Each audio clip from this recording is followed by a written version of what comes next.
Hey boys, John Priestley here. Just like to thank you all for looking at the last video and subscribing. A lot of you put some very constructive comments on there. Thank you very much.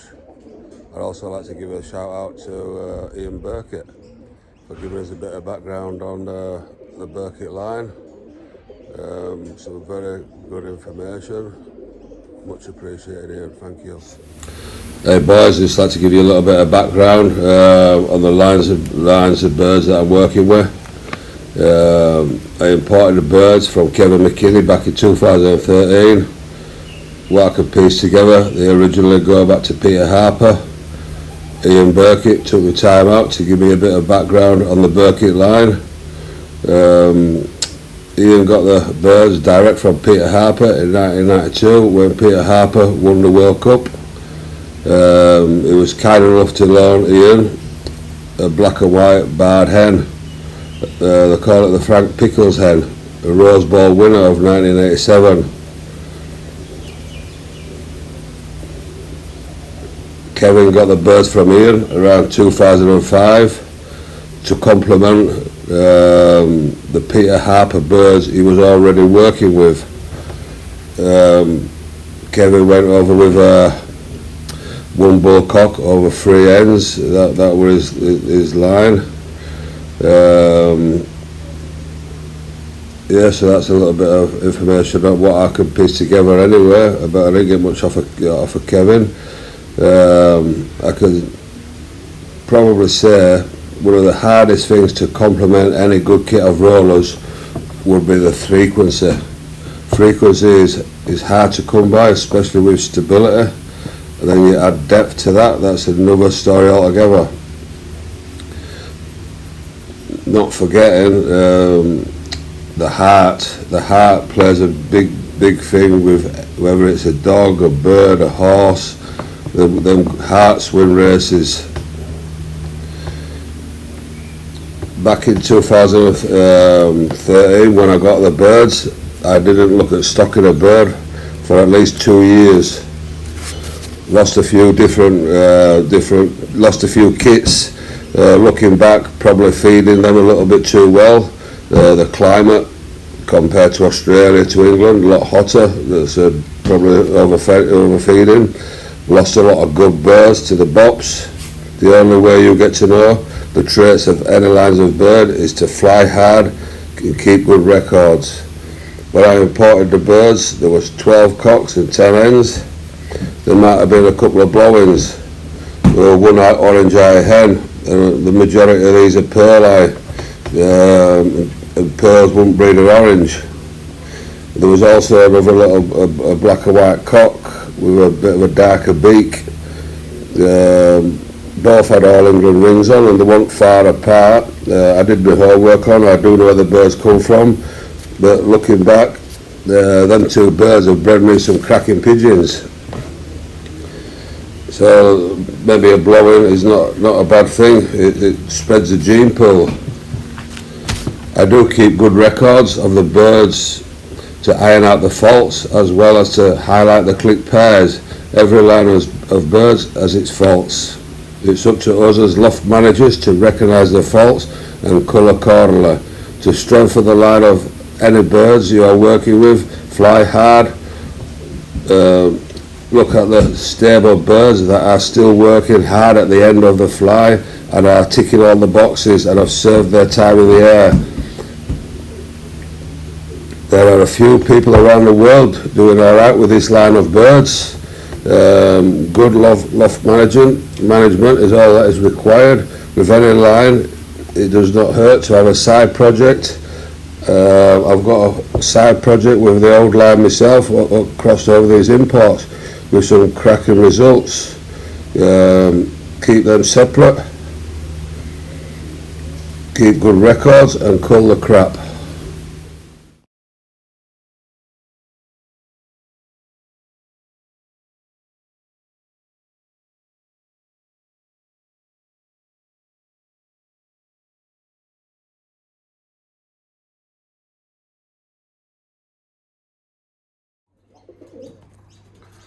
Hi boys, this is John Priestley here. I just thought I'd give you a bit of an update on the breeding I've got going here.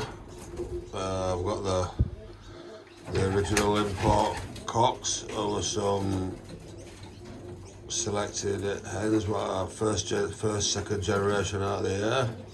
What I've been producing good birds for me. These birds are getting a bit old now, so I'm just going to try a few different crosses with them.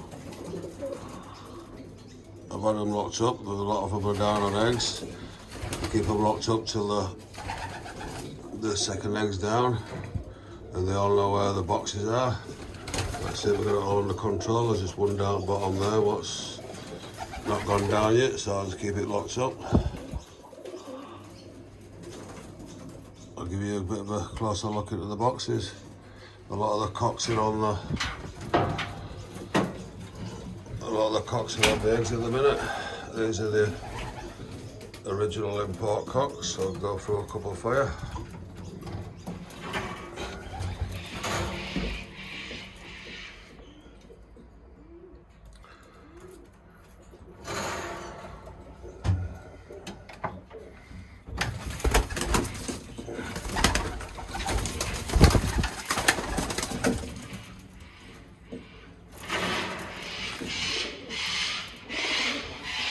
What I usually do when the first round of hatch, I'll put another nest ball under the bottom there, directly underneath that one, and move the youngsters down, and then they go back in on eggs up top there.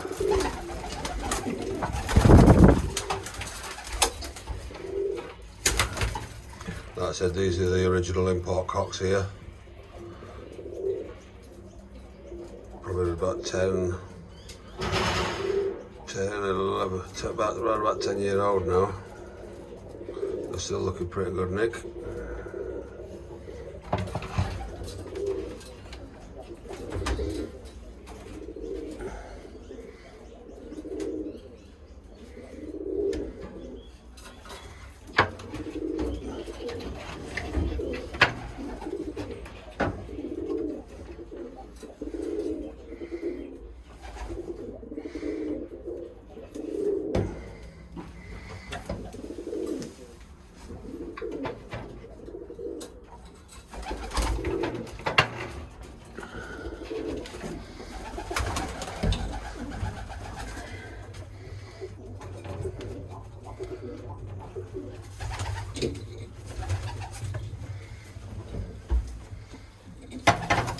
I haven't gone down there yet.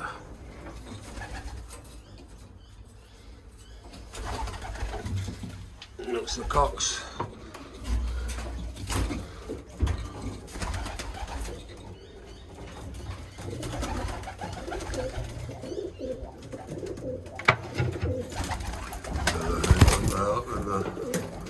At the back of the area. I'll take it from the other side.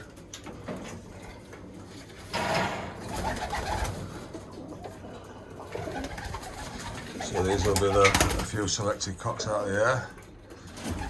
These are the original import hens.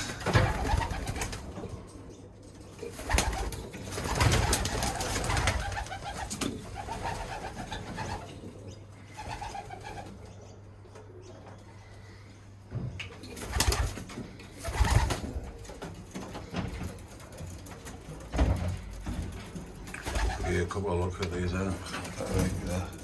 Oh, the cocks, the cocks are still on.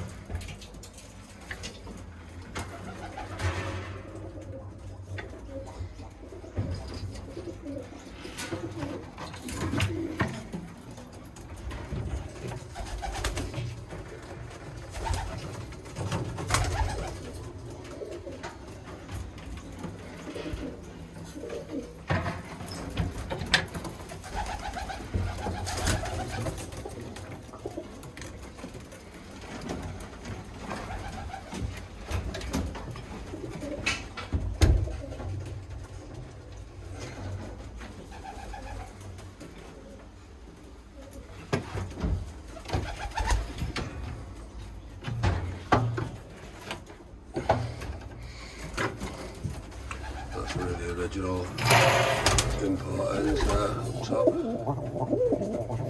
Black and white badge.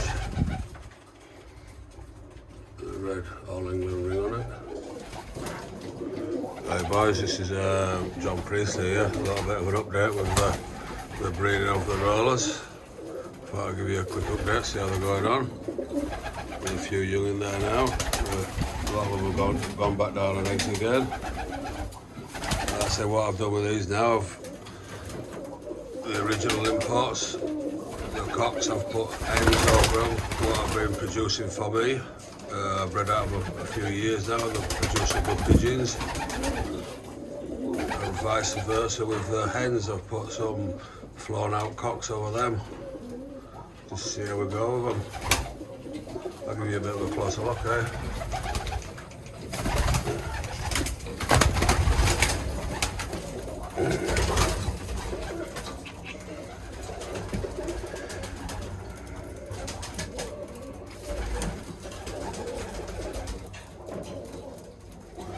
There's a couple in here but I haven't gone down yet. I went down a little bit late. That one up there, this is just on his first round now. But a lot of them I've gone down on too, so I was quite impressed with really.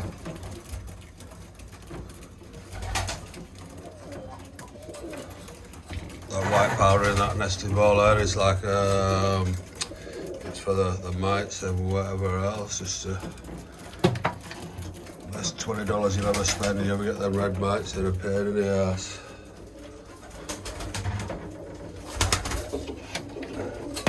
So I just don't give them a chance now, I just let them see if they look around there. I just sprinkle them with powder just to keep the mites down. But you were looking pretty good and like I said, they're going back down on eggs up there again.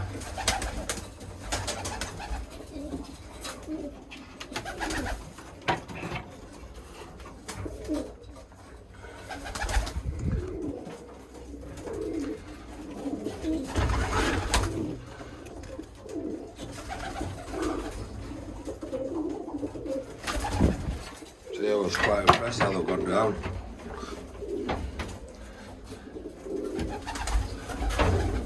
I've swapped a couple of these youngsters around once I put the rings on them. There was a couple of one nesters and a few a little bit bigger than other ones, so I just evened them out a little bit.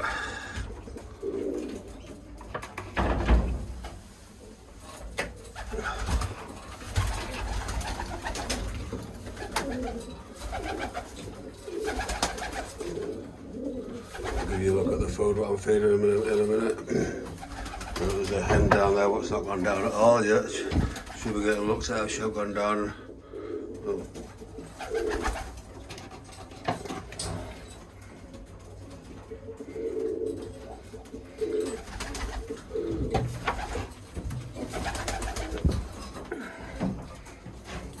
So this is a mix what I use for them. There's a lot, I mix it up myself. There's a lot of peas in there. It's like a heavy breeding mix. It's got done maple peas in it. Put a bit of oil, a bit of hemp seed oil, and then I'll give them a bit of probiotics. The probiotics is, I'll show you the probiotics. It's a tummy-like product. Your baked bean can, the trusted baked bean can, right? Best money ever spent.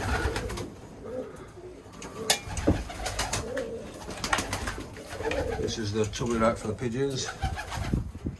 That's a tummy rack with calcium in it. It's got calcium electrolytes, probiotics. Just keeps a good bacteria in the gut. Less problems in the loft.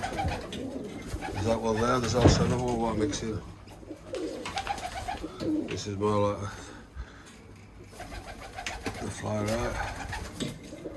Get good products. I've never had no problems with them. But if you look at the droppings on the birds, they're all nice and tight. And you have a bit of a close look at these on the side there. The droppings like them. So you want your droppings like.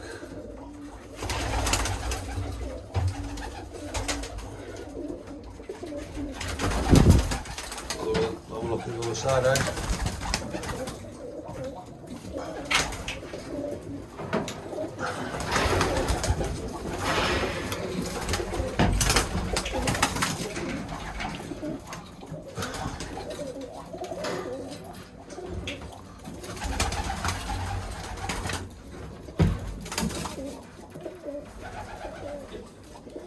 Nice.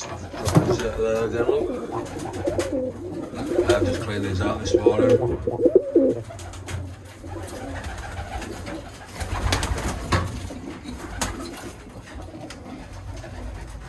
They're gone down. Another hen. She did go down there, but they couldn't get out of the shell for some reason. She's due to be got out again.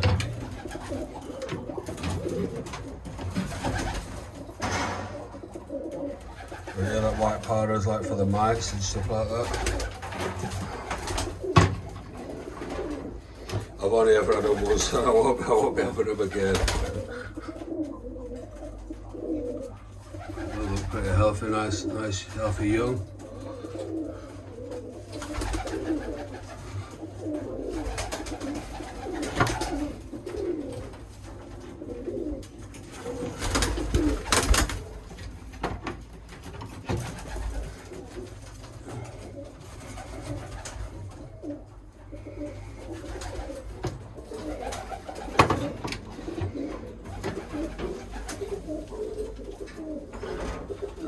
Down here, well, like I said to you, they're not all gone down, but that's went down late.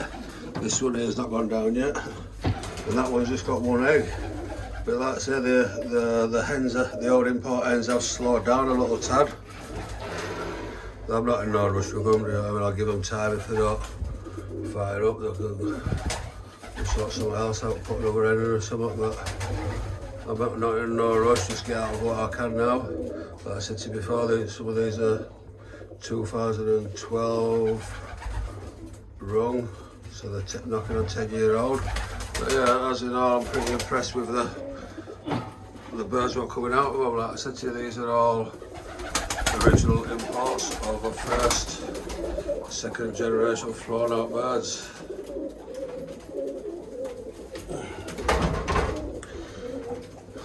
I do fly an open loft here, but I've got all the wires and stuff, the big wire, what I like, they don't tread on it as easy. And even bits like this corrugation here, where I've seen them treaded before, that seems to have slowed them up a little bit. They don't like it as much, they don't feel as comfortable. I know you'd always get it's never guaranteed, but you try to eliminate where you can. They're the trays what I feed out of. The wire floors, the big wire on the floors again, let the ventilation down back.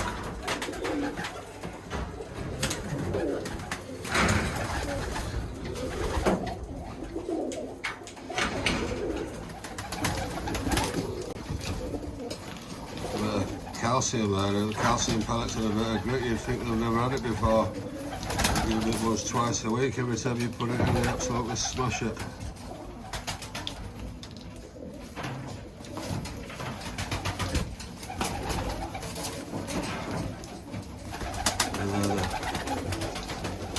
Feeders where I put the food in. A lot of peas and chicken and stuff like that. Yeah, they smash that calcium, don't they?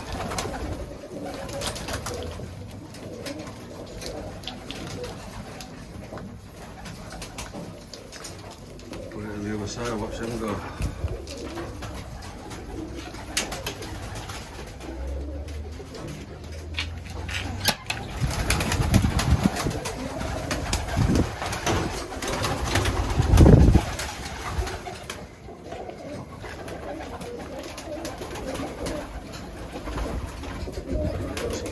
Side.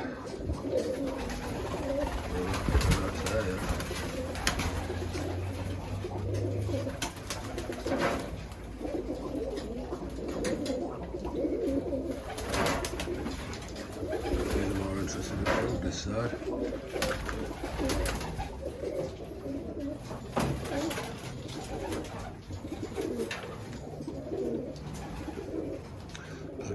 ventilation down the back there. Yeah, a bit of a ventilated loft.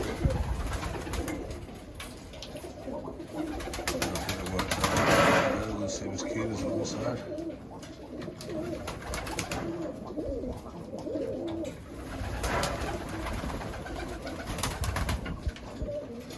Well boys, I hope you enjoyed it.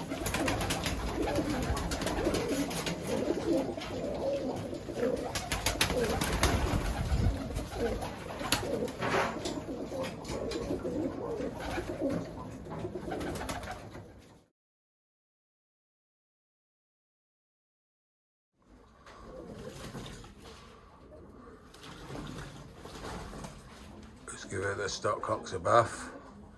A bit of lice treatment in the water, a bit of Epsom salts.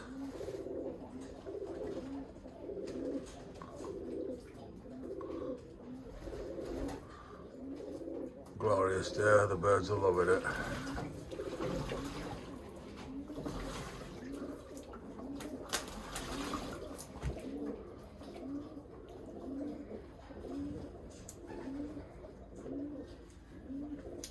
All the drinkers here. A little bit of Birkeness in the water, keep it all nice and sparkling. Kill all the germs and the bacteria.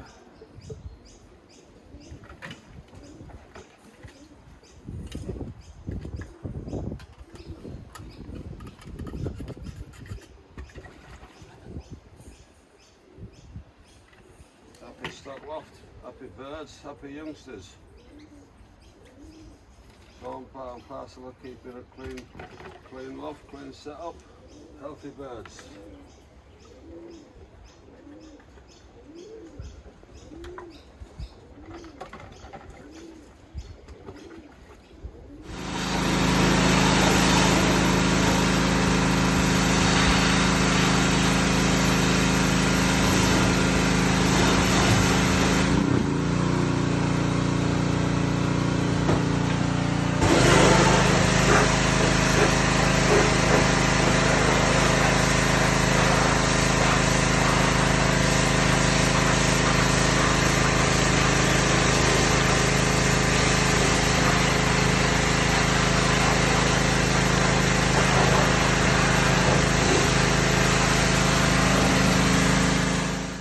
Hi boys, this is a short video about some of the additives. The watering system what I use here is a stainless steel bobbycock system. It's the floor there, it's hooked up to the town water, which is gravity fed. The town water goes into that tank, it's gravity fed down to the bobbycock system here. The bobbycock system, when it goes low, it'll, I don't know if you can see that, the water comes out there. That keeps them nice, fresh, clean waters. When I want to medicate, I'll just lift the float up, add whatever I'm putting in, usually a little bit of warmer. I don't medicate too much. If your birds are in good nick, you don't really need it. But everything needs cleaning up from time to time. A little bit of apple cider in the vinegar, once, twice a week, depending on the humidity and what the weather's like down here. A bit natural, what is it? It's just another little additive what I put in from maybe once every fortnight. Then going on to the seed. The seed, I will mix a bit of hemp seed oil. I'll mix that hemp seed with a bit of garlic. Garlic's good for the kidneys, it flushes the system. And sometimes I'll even put a bit of that honey and garlic on the seed, not much, just a little bit, just to let the tummy right products stick. These are the tummy right products what I use. That tummy right there has got added calcium and electrolytes, and probiotics, very good for the digestive system. The fly right outside of it there, that's it's got trace elements, it's got grits and minerals in it, it's good for good conditioning for the feathers and whatever else. So what I'll do, I'll coat the seed in the oil, the hemp seed oil, and then I'll mix in accordingly to how much seed I'm mixing up. The pistil here, that's the product what you see on on the nesting balls for the mites or the lice. If you've ever had them, they're a nightmare. Yeah, I mean, but we're always learning, boys. Yeah, I mean, then people won't think they know it all. You could probably fit on the back of a postage stamp. Yeah, that's a few of the products what I use. I first thought I'd give you a little bit of information there. Hope it comes in handy. Thank you very much.